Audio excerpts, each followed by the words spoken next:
Frères et sœurs, bonjour, bonsoir. Rendons grâce à Dieu notre Père pour cette nouvelle semaine qu'il nous accorde et surtout ce nouveau mois et méditons ensemble ces œuvres de vaillance dans notre vie, nous inspirant de la liturgie du 18e dimanche du temps ordinaire A. Dans cette dernière, nous rencontrons un Dieu miséricordieux dont l'amour s'exprime par la gratuité et la générosité, par le don de soi, ce qui rappelle le véritable sacrifice du Christ qui nous offre son corps et son sang dans l'Eucharistie, gage de notre salut, lui qui s'est donné pour que nous puissions partager le repas des noces éternelles évoqué par Isaïe. Ces paroles mettent à nu un monde de consommation, insensible à l'humanité et à la fraternité.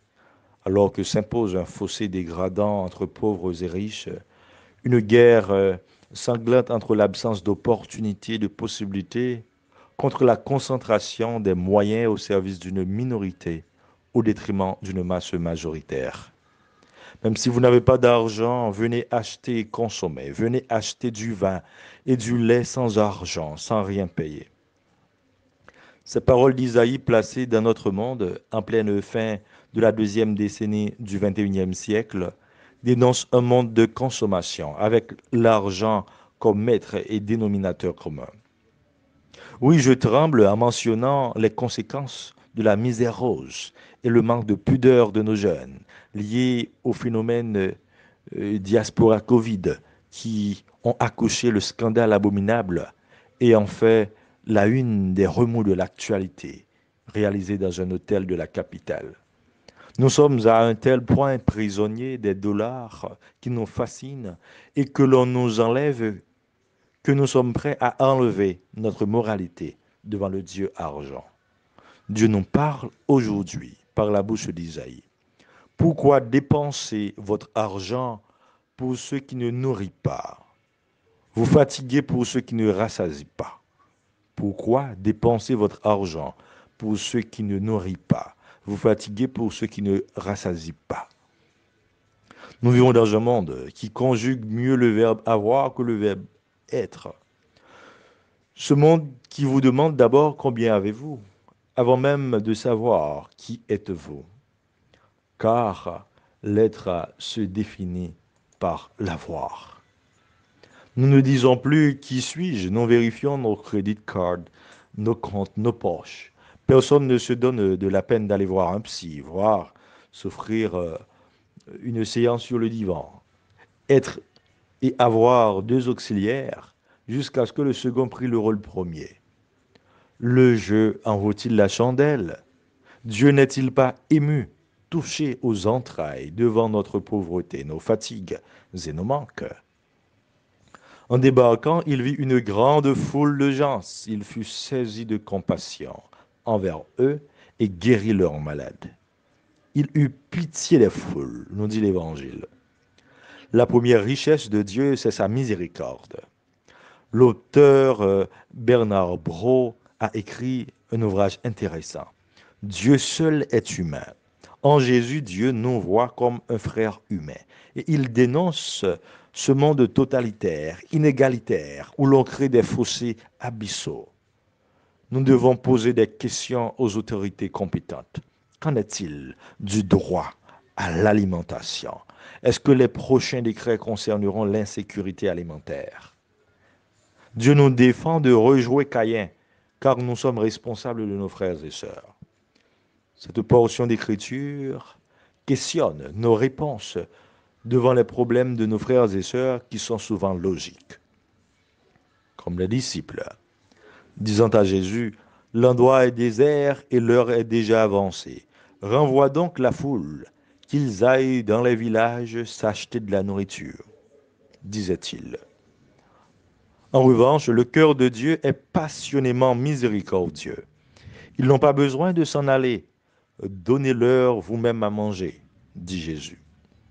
C'est à nous qu'il incombe de nous soutenir. Nous vivons dans un pays où nous manquons de tout. Nous vivons une crise à un niveau primaire qui met l'individu devant ses obligations fiscales par lesquelles il transfère à l'État le devoir de répondre à certaines responsabilités, alors que l'État est trop faible pour exister. Mais les recettes rentrent. Il y a tant de souffrances dans notre monde, dans notre pays, parce que nous ne pouvons donner des réponses adéquates, parce que nos réponses sont plus logiques que fraternelles, de moins en moins humaines. Pourquoi des greniers sont remplis de blé en Amérique ou en Europe, alors que sévissent la famine sur bien des contrées en Afrique? Nous avons renoncé à la fraternité, à l'altérité pour bâtir un empire égoïste. Par contre, tôt ou tard, on en paiera les conséquences.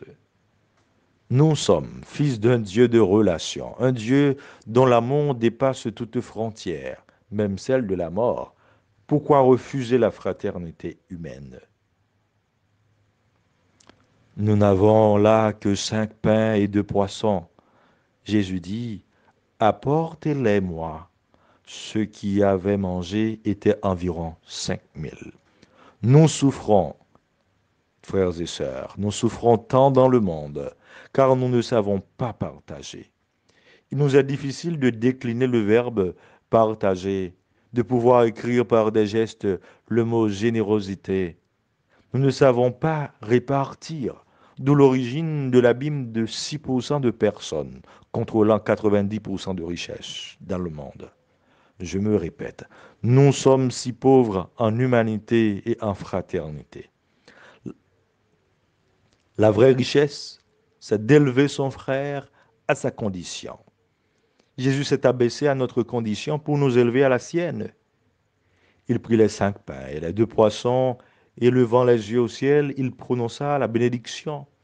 Il rompit les pains, il les donna aux disciples, et les disciples les donnèrent à la foule.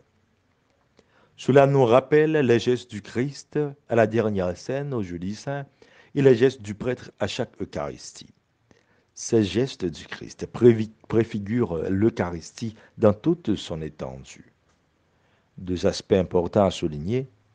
L'homme ne vit pas seulement de pain, mais de toute parole qui sort de la bouche de Dieu. La parole prêchée préfigure la liturgie de la parole dans nos messes.